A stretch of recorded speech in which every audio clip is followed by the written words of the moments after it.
The return of the Loot the Universe event has been an absolute godsend for players looking to farm up some of the harder to find gear in this game.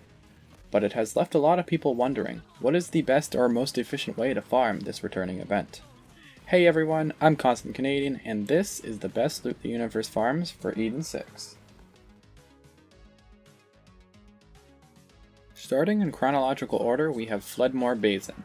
While Floodmoor Basin is a huge area, there is one spot that really comes to mind as the very best Loot the Universe farm, and that spot is Fort Sunshine. For those of you who don't know, Fort Sunshine is the area where Moldoc and Turnkey Tim spawn. This area has two named enemies as mentioned before, but on top of that it will often be overloaded with badasses and anointed enemies. The best part of this farm, however, is that there is a new use station just a short drop away from this area, making this farm only take 30 to 60 seconds per run. This is by far the best farm for the pistols and class mods dropping during this event. Next up we have the Anvil. Now there are actually a couple of places that are good LTU farms in the Anvil. The first of the most notable ones is the tower with the Psychobillys, which not only has two named enemies, but also has a bunch of anointed and badass enemies. However, the problem with this farm is that it could be a bit overwhelming if you aren't prepared to deal with all of the enemies. The other farm that is really good for this event is Warden. While Warden is only really just one enemy, he is a boss, so he drops a lot of loot. On top of that, he spawns 3 weak enemies in the arena for you to proc your Schluter with just before you kill him to get even crazier drops.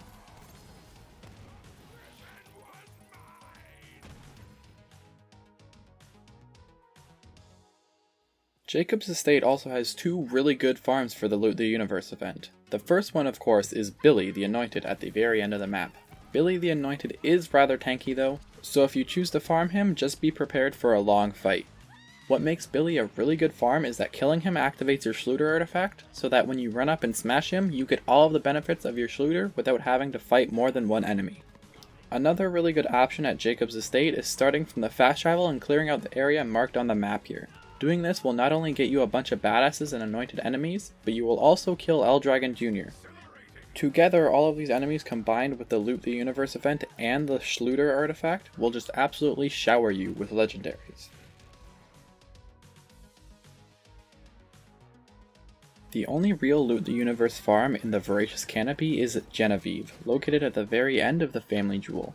Genevieve is a relatively easy kill and drops a lot of loot. Plus, Genevieve also spawns weak enemies in its arena to activate your Schluter before killing it, making this boss pretty much ideal for Loot the Universe farming. Another idea for a farm in Voracious Canopy would be Jabbermogwai, located here, as you can literally duplicate it to get hundreds of them to kill. But in my testing, Jabbermogwai really didn't want to drop anything, even with the Schluter. However, I will try to leave a comment updating everyone on that when the event actually activates.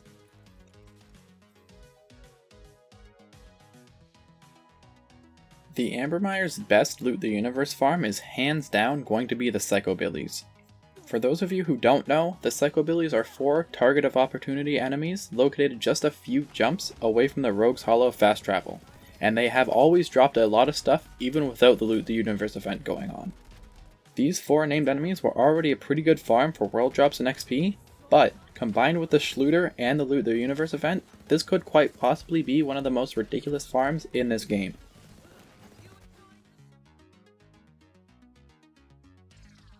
The Black Barrel Cellars only really has one candidate for a Loot the Universe farm, and that is, of course, Aurelia Hammerlock.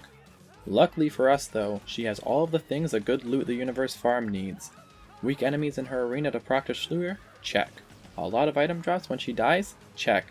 Super quick and easy to get to from the spawn point? Check.